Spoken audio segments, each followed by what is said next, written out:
कि zinc sulphate करता क्या है। जिंक सल्फेट जो पौधे की बढ़ोतरी है उसकी बढ़ोतरी का ज़ामिन है। एंजाइमेटिक एक्टिविटीज़ जितनी भी हो रही हैं उसके लिए इम्पोर्टेंट है और सेल एलंगेशन के लिए।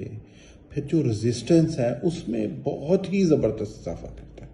क्योंकि जिंक सल्फेट की जो ब्यूटी होती है वो ये है कि इसका कम्बिनेशन होता है सल्फ़र के साथ, और इसमें वेट बाय वेट हम क्लेम तो 27% करते हैं लेकिन एक्चुअल 33% होता है इसमें जिंक। और जो दूसरा कम्बिनेशन का सब प्रोडक्ट होता है वो सल्फ़र होता है। और जब इसके हमने एनालिसिस करवाए थे, मेरे पास रिपोर्ट भी है, अगर किसी को इंडिविजुअली चाहिए मैं उसको सेंड भी करूँगा। 15% उसमें सल्फ़र भी आया था।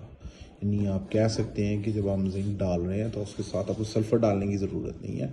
और जो इसकी रिक्वायरमेंट है तकरीबन 1200 ग्राम के करीब पोटैटो की रिक्वायरमेंट है। आप इसको फर्दर स्टडी करके वेरीफाई भी कर सकते हैं। और ये पूरी तो तभी होती है कि आप कम से कम 4 किलो जिंक डालें।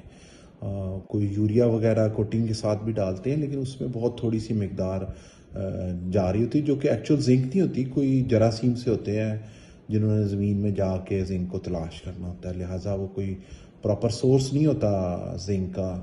आप इसे अप्लाई करें और ऐसे फिर सेटिस्फाई हो जाए। वक्ती तौर पे कुछ दिनों के लिए इनिशियल ग्रोथ देती है, उसके बाद जब पीक ज़रूरत जिंक की होती है तो उस वक्त उसकी डेफिशिएंसी हो जाती है। कुछ लोग कहते हैं कि स्प्रे से हम पूरा कर लेंगे, लेकिन स्प्रे में भी एक्चुअल पूरा नहीं आप कर सकते, क्योंकि हफ्ते के लिए या 10 दिन के लिए वो जिंक थोड़ा सा पौधे की रगों में पूरा होता है, उसके बाद फिर डेफिशिएंसी हो जाती है। तो जिंक सल्फेट आपको हमेशा नीचे ही डालना चाहिए और फ्लड करना चाहिए। इसके लिए हम स्पेशल फार्मूलेशन देते हैं जो कि वाटर सॉल्युबल भी होती है और पाउडर फार्मूलेशन होती है। और चेक कीजिएगा कि जब ये हल होना शुरू होगी तो ये शायद जिंक सल्फ़र की तरह तो ना हल हो, लेकिन इसकी बहुत ही ज़बरदस्त सॉल्युबिलिटी है, फ़ौरन हल होना शुरू हो जाती है। दानेदार फार्मूलेशन नहीं हम इस पे देते, हम इस पे टिपिकल वाटर सॉल्युबल फार्मूलेशन देते हैं। ले जनाब, हमने जितनी जिंक डालनी थी वो सारी की सारी हल हो चुकी है और मुनासिब तरीन कीमत के ऊपर इस वक्त वीवी ग्रो के पास very very limited stock available है। ये मैं आपको हकीकतन कह रहा हूँ कि स्टॉक बहुत लिमिटेड है। और चूँकि इस पर वाटर सॉल्युबल की खपत सारा साल में निस्बतन कम होती है, लिहाजा इसकी इंपोर्ट भी शाज़ो नादर ही कोई कंपनी करती है जी।